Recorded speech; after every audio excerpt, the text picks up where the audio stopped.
ఇవి వీళ్ళు అసెంబ్లీలో భావభావమడ్డులు అసెంబ్లీ సాక్షిగా చెప్పిన మాటలు. మీరు దానికి కట్టుబడి ఉన్నారా? నేను మాట్లాడిన దానికి నేను కట్టుబడి ఉన్నా. నేను రాజీనామా చేయడానికి సిద్ధంగా ఉన్నా. పారిపోయే లక్షణం కానీ పౌరుషం లేని కాదు. నా పౌరుషం ఇది వాళ్ళకి తర్వాత చెప్తా. క్వశ్చన్ ఇక్కడ వీళ్లకు లెటర్స్ రాస్తున్నాం. దీనికి సమాధానం జవాబు ఏమని చెప్పండి. కేటీఆర్ను హరీష్ రావును లెక్కలు మొత్తం దీనిలో ఉన్నాయి. దీనికి సమాధానం రాతపూర్వకంగా సమాధానం ఏమని చెప్పండి.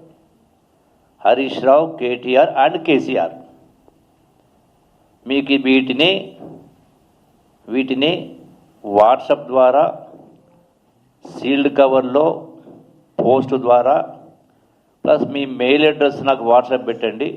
ఇప్పుడు నా వాట్సాప్ నుంచి, నా ఫోన్ నుంచే మీకు వాట్సాప్ చేస్తే వీటిని ఫోటోలు తీసి మీరు వీటికి సమాధానం చెప్పి సంతకం చేసి సమాధానం పెట్టండి. మీ వాట్సాప్ ద్వారా నాకు పెట్టండి. నేను చెప్పింది అబద్ధమైతే నేను దానికి సిద్ధంగా ఉన్నాను. మీరు చెప్పింది నిజమనేది కూడా మీరు రుజువు చేయగలిగితే మరి మీరేం చేస్తారు? నేను చెప్పిన నేను రాజీనామా చేస్తా. మంత్రి పదవికి, ఎమ్మెల్యే పదవికి నేను ఇచ్చిన లెటర్లో ఉన్నది ఒక్క అంశం అబద్ధమైనా కూడా నేను రాజీనామా చేయడానికి సిద్ధంగా ఉన్నా. ఎమ్మెల్యే పదవికి, మంత్రి పదవికి చెప్పిన. మీరేం చేస్తారు? సపోజ్ మీరు చెప్పింది అబద్ధమైతే మీరు జవాబు రాతపూర్వకంగా ఇవ్వండి.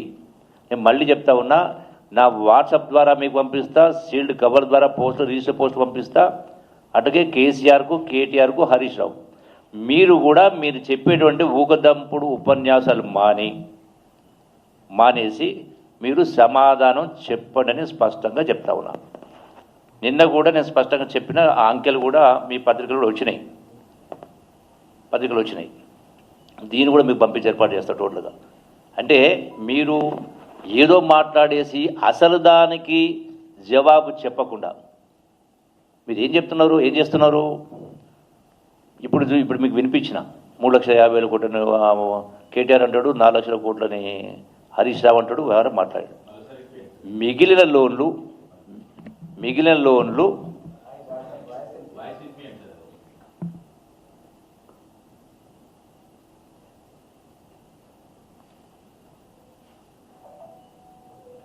డిసెంబర్ 3 నాడు దిగిపోయే నాటికి రాష్ట్రం మీద ఉన్న మేము తీసుకొచ్చిన నిధుల కూర్పు మొత్తం కలిపితే కేవలం 3,17,015 కోట్లు మాత్రమే.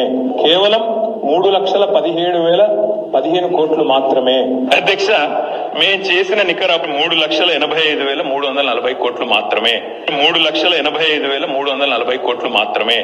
మా 10 ఏళ్ల పాలనలో తెచ్చిన అప్పు 4,26,499 కోట్లు. 4,26,499 కోట్లు. 10 ఏళ్ల బీఆర్ఎస్ కాలంలో జరిగిన మొత్తం అప్పు కేవలం 4,17,496 మాత్రమే. 4,17,496 మాత్రమే. అంటే సరే, కేటీఆర్ 3,50,000 కోట్లు పెరుగుబడి చెప్పిండు, హరీష్ రావు 4 లక్షల చిల్లర చెప్పిండు. దీనికి మీరు కట్టుబడి ఉన్నారా? నేను చెప్పిన దానికి నేను కట్టుబడి ఉన్నా. నేను రాజీనామా సిద్ధం ఉన్నా. మరి మీరు ఒకటి స్పష్టంగా